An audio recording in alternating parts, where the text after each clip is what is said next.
So it's been almost 5 years I've owned this Mazda 6 GT. It's 2016 model. And I decided to do an owner's review. Now, when I bought it, the idea was to only own it for 5 years and then buy a new one. So I'm almost at that point right now. So I'm buying a new car, and this is one of the reasons why I've decided to record this review and post it. So this it's a really nice vehicle. It has a luxurious look, white leather. Now this was, I think, the first year they came with the white leather. They don't do it anymore, I don't think so. But back in the 2016 model, many of them were with white leather. I was a little worried that it's going to be hard to maintain. It's going to get really dirty, but it does get dirty, but it's easy to clean with just wet wipes. You just have to do it often. But yeah, the car has lots of extras. It has turning lights, headlights.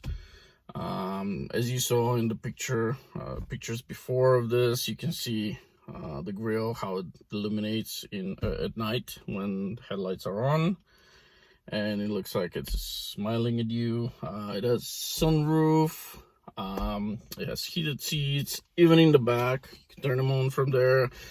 Dual climate control with vents in the back here. And let me see if I can do that again, like it's right here. And yeah, it has everything: powered windows, mirrors, the safety features. At a time, it only had blind spot sensors, so there's a light that comes on in your mirrors, so when you have somebody in your blind spot. It also has two sets of different traction control, and it has sensors for the tires, so it will tell you if you have a tire that is on low on pressure. So yeah, it's a pretty good car overall. Like, with the car, I am really happy. It's been good on fuel. It only gave me 7.6 liters per 100 kilometers. This is average since I own it. So this, like, in a city, if you have a lot of traffic lights, it can go up to 11, but on a highway with 120, 130 kilometers an hour, you're looking like 6.5. Yeah, really good. It's really good on fuel. It accelerates pretty quickly. It is a really good car. It handles really well. Very happy with it. So I am going to trade it in. Whoever gets it after that, I'm sure they will be happy with this as well. Now, this is the 5th Mazda in my life. Like, I've only owned Mazdas so far. The previous Mazda was also Mazda 6 2011.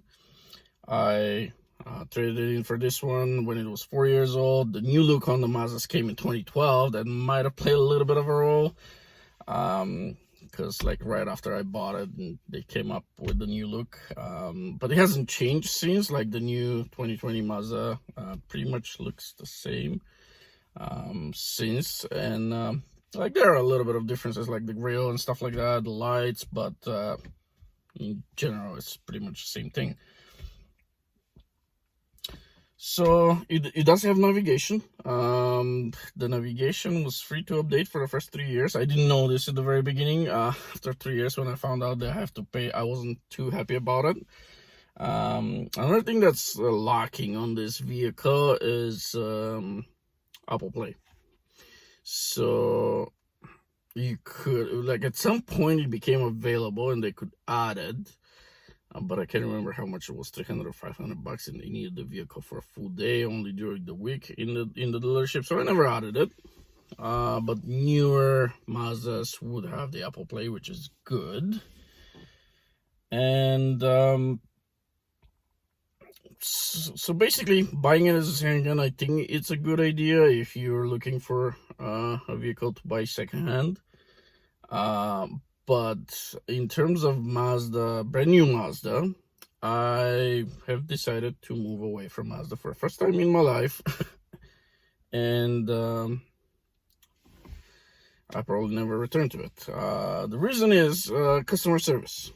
With this, like, generally speaking, I never had any problems with them. One of the reasons is I thought they were really reliable. Now, I still think they're very reliable vehicles, but I did have a problem with this one. And it was in early June 2020, June 12th, I believe. We were on a short day trip to the mountains, and the car broke down. So I had purchased extended warranty for it, which included roadside assistance, and it was unlimited kilometers. So I called the roadside assistance, and they basically told me, "Oh, you don't have roadside assistance," and they hung up on me. So I ended up calling somebody else and got the vehicle towed to the dealership. Dealership at first, they weren't sure if I had warranty, so they did fix the vehicle and did hold a payment on my card. They never really charged my card. That's the good thing.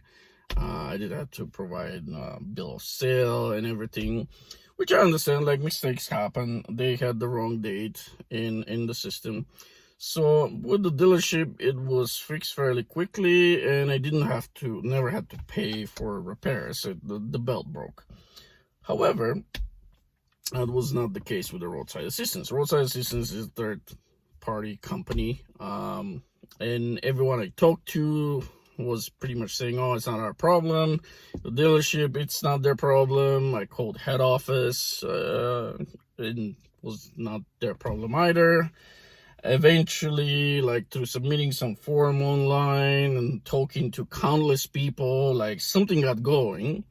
But every time I would call roadside assistance, they would say, "Oh no, yours expired in May," which makes no sense since I bought the car in October, and I was supposed to have that for 5 years. Even if it is 3, it still does not make sense to have it start in October and then in May. So yeah, eventually the last lady I talked in roadside assistance, she at first said, "Yes, yours is expired," but then after telling her the story, she looked at the notes and she said, "Well, yes, we can see payment will be processed, this and that." And I'm like, "Well, but what about, like, what if my car breaks down again?" And she's like, "Yeah, I'll leave a note." So they couldn't even fix that in their computer. It would still say that I don't have roadside assistance. And the reason why I'm buying a new car is really because I will be taken care of. Otherwise, it's much cheaper to buy an old car and maintain an old car, but you never know with an old car. It might break down. You need to have an AMA just to be sure. I wanted the new vehicle because, like, I felt I would be taken care of. That turned out not to be the case with Mazda. So in terms of brand new vehicles, I do not recommend, not because of the vehicles, but because of customer service. I don't think that they really honor their warranties too much, especially with the roadside assistance. It's pretty bad. So this is why I wouldn't recommend them. And I'm moving on to a Cadillac. I'm buying a Cadillac, and it's supposed to arrive in the next few weeks. After I drive it for a few months, I'll do a review for that as well. With that, I will conclude this video. Thank you very much for spending the time today, and I'll see you soon again. Bye bye.